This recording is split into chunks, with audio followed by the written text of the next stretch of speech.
Skyler, thanks for joining us. Why does the 1492 Landback Lane camp oppose the development while elected chief and council do support it?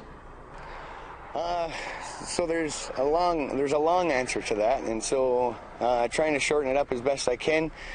The 2006, there was a Douglas Creek Estates happened directly across the road from where this development is going on.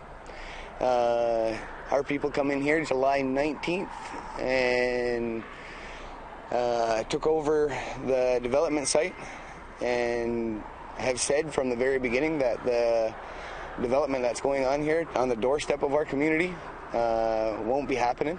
The band council had agreed in part to accept some money for this development going on.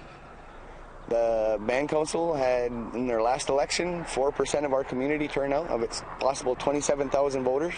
So 4% of our community feels that the band council is their voice within the Canadian government. And the other 96%, well, we don't.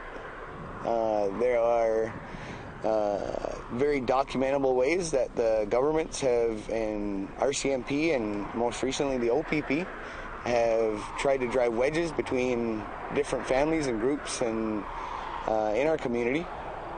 We've been here for 19 days now and are standing strong here in Landback Lane because we feel that because of all of those wedges that the government and police and different forms of enforcement have gone and spent those last 100 years driving those wedges. So if we need the next 100 years to be able to heal and grow and do the things that we need to do as a community, to have one voice, to feel like everybody in our community is heard, and because that's the thing, is everybody in our community needs to have a voice in this.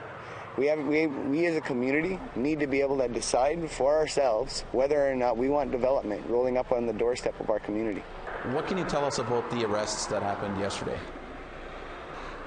So yesterday, let's see, it goes to Friday. Friday they came and read an injunction that the developer received from a court in Cayuga, which is right along the banks of the river as well. So the Haldeman Tract is our traditional territory, which is up and down the Grand River, 6 miles on either side. It goes from just west of Toronto in the north to Port Maitland in the south.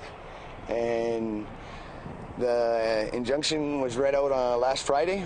The OPP called me directly and said that we were going to come back. This was yesterday. They said that they were going to come back and read some additional information for the injunction. And so when they came back, they read the injunction again, had blocked the roads and any access points for our people in our community to come in. Then the OPP lined up across the driveway about 80 to 100 tactical unit OPP officers, and they started walking through the camp. Our people backed up. There was rubber bullets that were fired at our people that were, up until that point, had been peaceful. There was no arguing with the developer. There was no arguing with the police. There was no violence on our side whatsoever. When the police came, very heavy-handedly, and pushed our people back, a number of our people were able to get back and get out of harm's way. Some of us weren't so lucky and had the rubber bullets fired at us, narrowly missing myself and a few of my brothers. And then I was arrested, as well as 8 others. So, Skyler, what is happening now? So after we were arrested and taken away, it was about a 5-hour processing.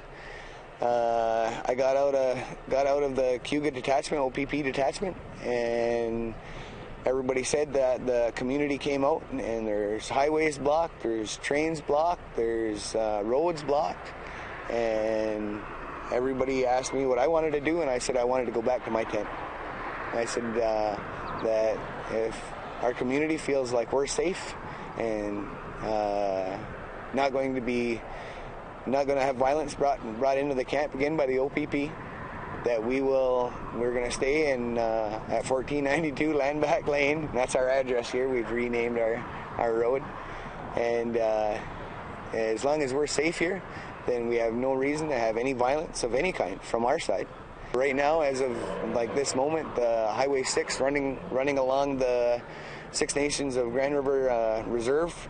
Highway 6 is closed. The train tracks that run through the reserve is closed, and Argyle Street that runs from the reserve into Caledonia is also closed. All right, thanks, Skyler. That's Skyler Williams joining us from Six Nations territory in Ontario.